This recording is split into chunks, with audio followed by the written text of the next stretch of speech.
اعوذ باللہ السمیع العلیم من الشیطان الرجیم من حمزہ ونفخہ ونفثہ بسم اللہ الرحمن الرحیم الحمد للہ رب العالمین والصلاة والسلام علی اشرف الانبیاء والمرسلین اما بعد رب اشرح لی صدری ویسر لی امری واحلل عقدۃ من لسانی یفقہوا قولی ان فی خلق السماوات والارض، بے شک بیچ پیدائش آسمانوں کی اور زمین کی، واختلاف اللیل والنہار، اور اختلاف رات کا اور دن کا، والفلک التی تجری فی البحر، اور کشتیاں جو چلتی ہیں بیچ سمندر کے، بما ینفع الناس، جس سے نفع اٹھاتے ہیں لوگ، وما انزل اللہ، اور جو نازل کیا اللہ نے، من السماء، آسمان سے، من ماء، پانی، فاحیا بہ الارض، پس زندہ کیا ساتھ اس کے زمین کو، بعد موتہا، پیچھے اس کی موت کے یا موت کے بعد، وبث فیہا، اور پھیلائے اس میں، من کل دابۃ، ہر ایک جاندار، وتصریف الریاح، اور چلتی ہے ہوائیں، والسحاب المسخر، اور بادل جو مسخر کیے، بین السماء،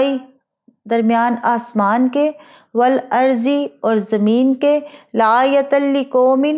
اور اس میں نشانیاں ہیں، لقوم یعقلون، واسطے قوم عقل رکھنے والی کے۔ بے شک آسمانوں اور زمین کے پیدا کرنے اور رات اور دن کے بدلنے میں، اور ان کشتیوں میں جو سمندر میں وہ چیزیں لے کر چلتی ہیں جو لوگوں کو نفع دیتی ہیں،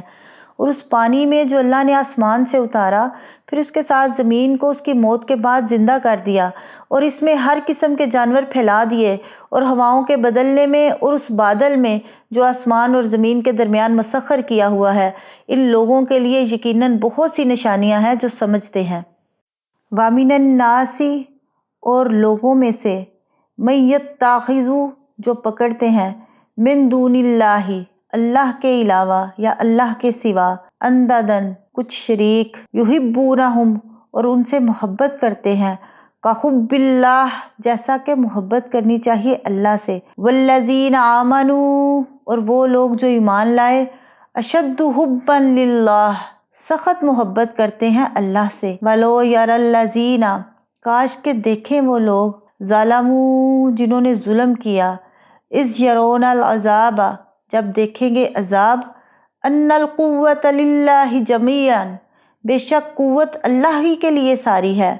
وان اللہ شدید العذاب، اور بے شک اللہ سخت عذاب کرنے والا ہے۔ اور لوگوں میں سے بعض وہ ہیں جو غیر اللہ میں سے کچھ شریک بنا لیتے ہیں، اور ان سے اللہ کی محبت جیسی محبت کرتے ہیں، اور وہ لوگ جو ایمان لائے اللہ سے محبت میں کہیں زیادہ ہیں۔ اور کاش وہ لوگ جنہوں نے ظلم کیا اس وقت کو دیکھ لیں، جب وہ عذاب کو دیکھیں گے تو جان لیں کہ بے شک قوت سب کی سب اللہ ہی کے لیے ہے، اور یہ کہ بے شک اللہ بہت سخت عذاب والا ہے۔ اللہ کی وحدانیت کے دلائل بیان کرنے کے بعد اب اس آیت میں بتایا کہ اس قدر ظاہر اور واضح دلائل دیکھنے کے باوجود دنیا میں ایسے لوگ بھی پائے جاتے ہیں جو اللہ کے ساتھ دوسروں کو برابر شریک بناتے ہیں۔ کائنات کی حکمرانی، مخلوق کی حاجت روائی، مشکل کشائی، دعائیں سننا، تمام غائب و حاضر چیزوں سے واقف ہونا جو اللہ کی خاص صفات ہیں، یہ لوگ ان صفات ان بناوٹی معبودوں میں سمجھتے ہیں، بلکہ ان سے اتنی زیادہ محبت کرتے ہیں جو صرف اللہ سے ہونی چاہیے، جبکہ اہل ایمان اللہ تعالیٰ کے ساتھ ان سے کہیں زیادہ محبت رکھتے ہیں۔ اسی طرح مالک الملک ہونے کی حیثیت سے یہ منصب بھی اللہ ہی کا ہے کہ وہ اپنی رعیت کے لیے حلال اور حرام کے حدود مقرر کرے، ان کے فرائض و حقوق مقرر کرے، ان کو امر و نہی کے احکام دے، اور انہیں یہ بتائے کہ اس کی دی ہوئی قوتوں اور اس کے بخشے ہوئے وسائل کو وہ کس طرح اور کن کاموں میں کن مقاصد کے لیے استعمال کریں،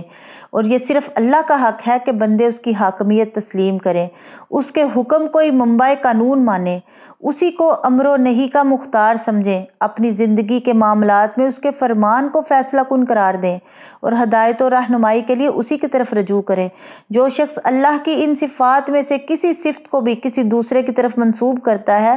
اس کے حقوق، ان حقوق میں سے کوئی ایک حق بھی کسی دوسرے کو دیتا ہے وہ دراصل اسے خدا کا مد مقابل اور ہمسر بناتا ہے۔ اسی طرح جو شخص یا جو ادارہ ان صفات میں سے کسی صفت کا مدعی ہو اور ان حقوق میں سے کسی حق کا انسانوں سے مطالبہ کرتا ہو، وہ بھی دراصل اللہ کا مد مقابل اور ہمسر بنتا ہے، خواہ زبان سے خدائی کا دعویٰ کرے یا نہ کرے۔ اور انداد میں ہر وہ چیز شامل ہے جو انسان کے دل پر مسلط ہو کر وہ مقام بنا لے جو اللہ تعالیٰ کا حق ہے۔ بت پرست ان ہستیوں کی مورتیاں بنا کر ان کی پوجا کرتے تھے۔ قبر پرست ان ہستیوں کی قبروں پر عمارتیں بنا کر ان کی پوجا کرتے ہیں، انہیں نفع نقصان کا مالک سمجھتے ہیں، مصیبت کے وقت ان سے فریاد کرتے ہیں۔ خصوصاً یہود و نصارہ میں یہ چیز عام تھی، اس لیے رسول اللہ صلی اللہ علیہ وسلم نے قبروں کو پختہ بنانے سے منع کر دیا اور علی رضی اللہ عنہ کو حکم دیا کہ وہ ہر اونچی قبر کو برابر کر دیں۔ مسلم کی حدیث ہے۔ اب کچھ وہ لوگ ہیں جو اپنے استاد یا شیخ کے تصور کے ذریعے سے دل میں ایک فانی انسان کا نقشہ جما کر اس سے وہ محبت کرتے ہیں جو محض اللہ کا حق ہے، پھر ان پر وہ محبت ایسی غالب ہوتی ہے کہ وہ اللہ اور اس کے رسول کی بجائے شیخ کے حکم کو اللہ کے حکم کا درجہ دیتے ہیں، جبکہ مخلوق کا یہ حق ہی نہیں کہ اسے اللہ تعالیٰ کے ساتھ برابر کیا جائے۔ مسلمانوں میں کئی ایسے بد نصیب بھی ہیں جو اس آیت کا، جس میں اللہ کے سوا کسی دوسرے کے ساتھ اللہ تعالیٰ جیسی محبت کرنے سے منع کیا گیا، اس مقصد کے لیے وظیفہ کرتے ہیں اور اس کا تعویذ لکھتے ہیں کہ کسی لڑکی یا لڑکے کو اپنی محبت کے دام میں گرفتار کریں۔ یہ وہی یہودانہ خصلت ہے جس کا ذکر سورہ بقرہ میں بھی کیا گیا۔ ظاہر ہے کہ شیطان نے انہیں اس راستے پر لگایا، اور قرآن جس بات سے منع کر رہا ہے اسی کے لیے قرآن کو پڑھایا لکھا جائے تو لعنت کے سوا کیا حاصل ہو سکتا ہے۔ والذین آمنوا اشد حبا للہ، یعنی ایمان والے اللہ تعالیٰ کی محبت اور اس کی رضا کو دوسروں کی محبت اور رضا سے آگے رکھتے ہیں۔ کسی کی محبت بھی ان کے دل میں وہ مقام حاصل نہیں کر سکتی کہ وہ اسے اللہ کی محبت اور رضا پر قربان نہ کر سکیں۔ الذین ظلموا، اس سے مراد شرک کرنے والے وہ کافر لوگ ہیں، جیسا کہ اللہ تعالیٰ نے فرمایا ان الشرک لظلم عظیم، سورۃ لقمان کی آیت ہے کہ بے شک شرک یقیناً بہت بڑا ظلم ہے۔ دلیل اس کی یہ ہے کہ وہ آگ سے کسی صورت نکلنے والے نہیں اور آگ سے کبھی نہ نکلنے والے یا مشرک ہیں یا کافر ہیں، جبکہ اہل سنہ کا اتفاق ہے کہ اہل ایمان آخر کار جہنم سے نکل آئیں گے۔ فلو یرا، اس وقت کو دیکھ لیں یا کاش کہ وہ دیکھیں۔ اس دنیا میں اس جہان کی بہت سی باتیں انسان کی آنکھوں سے مخفی ہیں، مگر قیامت کو جب یہ سب اسباب واضح طور پر دیکھ لیں گے تب انہیں پتہ چلے گا کہ تصرف اور اقتدار کا سارے کے سارے اختیارات تو صرف اللہ ہی کو حاصل تھے اور حاصل ہے، اور ہمارے پاس تو کچھ بھی نہیں، مگر اس وقت ان کی یہ ندامت کسی کام نہ آئے گی اور وہ سخت عذاب میں مبتلا ہوں گے۔ آخر دعوانا ان الحمد للہ رب العالمین۔